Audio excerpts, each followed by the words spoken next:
Hello students, आप सभी का हमारे यूट्यूब चैनल पे हार्दिक स्वागत है।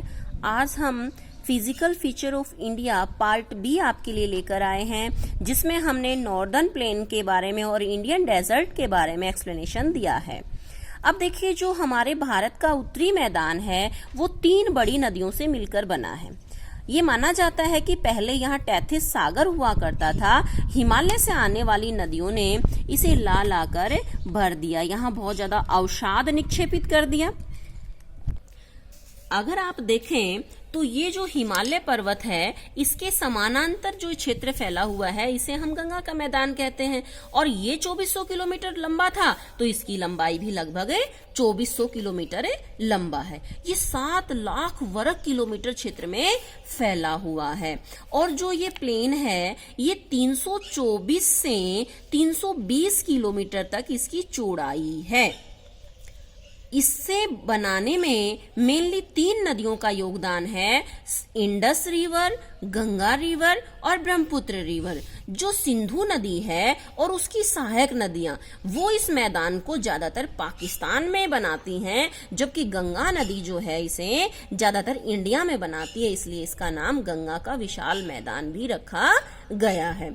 अब जो गंगा इसका निर्माण कर रही है, कहाँ से कर रही है, ये आप देखिए। इसका जो विस्तार है वो पंजाब, हरियाणा, दिल्ली, उत्तर प्रदेश, बिहार, झारखंड, पश्चिम बंगाल तक ये क्षेत्र फैला हुआ है, जिसे गंगा के मैदान के नाम से जाना जाता है। इधर जब ब्रह्मपुत्र नदी है, असम में इस मैदान का निर्माण करती है। इस मैदान को हम मोटे तौर से 4 भागों में बांट सकते हैं। जब शिवालिक पर्वत से नीचे नदियां उतरती हैं, तो वो अपने साथ मोटे मोटे पत्थरों को लाकर डिपॉजिट कर देती हैं, और इन मोटे मोटे पत्थरों में पानी जो है प्राय अदृश्य हो जाता है। जब यहाँ से नदी नीचे आती है और मोटे मोटे पत्थरों में पानी छुप जाता है, पानी दिखाई नहीं देता। और ये जो क्षेत्र है 8 से 16 किलोमीटर तक का बड़ा क्षेत्र है, जिसे हम भाबर कहते हैं। इस मैदान को हम क्या कहेंगे? भाबर। ये मैदान क्या हो गया? भाबर का मैदान, जिसमें प्राय नदियां लुप्त हो जाती हैं, क्योंकि यहाँ से शिवालिक के पर्वत को पार करके जब नदियां अपने साथ मोटे मोटे पत्थर लेकर आ रही हैं, तो उन पत्थरों के नीचे से वो पानी बहने लग जाता है और पानी दिखाई नहीं देता, तो यहाँ नदियां डिसअपियर हो जाती हैं। जब इसके नीचे वाला जो क्षेत्र है, जहाँ पे नदियां दोबारा दिखने लग जाती हैं, उस क्षेत्र को हम तराई क्षेत्र कहते हैं। ये बहुत ही दलदली और घने वनों से भरा हुआ क्षेत्र था, जिसमें बहुत ज्यादा घने वन थे। लेकिन जब हमारे देश का विभाजन हुआ, तो पाकिस्तान से आए हुए शरणार्थियों को यहाँ बसा दिया गया और तराई क्षेत्र का हिस्सा खत्म कर दिया, उसे साफ कर दिया गया।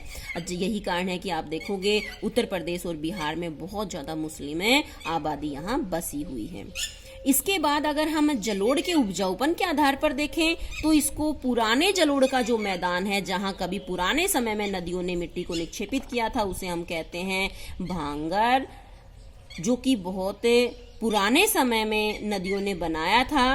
जो भांगर है वो खादर की अपेक्षा कम उपजाऊ होता है, और जो खादर है, जिसे नदियां अब लगातार हर साल नई मिट्टी का वहां पर निक्षेपण करती हैं, जिससे नए मैदान वहां बन जाते हैं, उसे हम खादर कहते हैं।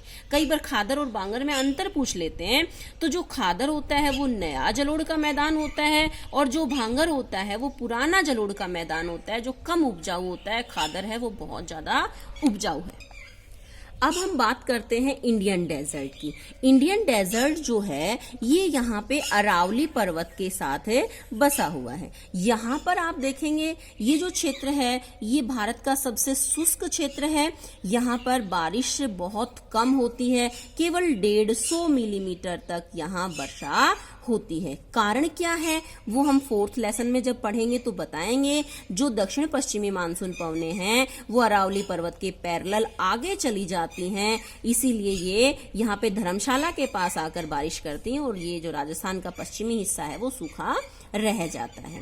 यहाँ पर बारिश कम होने की वजह से मिट्टी अनुपजाऊ है, केवल यहाँ मोटे अनाज ही बोए जा सकते हैं, पानी की किल्लत रहती है, लोग दूर दूर से पानी लाने के लिए यहाँ आते हैं। यहाँ पे बरखान जैसी आकृति मिलती है क्योंकि बहुत तेज हवा चलती है, अर्धचंद्राकार बालू के टिब्बे यहाँ देखने को मिलते हैं। यहाँ तापमान बहुत ज्यादा होता है, बारिश बहुत कम होती है, यहाँ की जलवायु बहुत ही कठोर होती है। तो ये था इंडियन डेजर्ट और जो हमने नॉर्दर्न प्लेन पढ़ा। अगर आपको हमारा वीडियो अच्छा लगा हो तो आप हमें कमेंट करके जरूर बताएं, इसे लाइक और सब्सक्राइब जरूर करें। Thank you.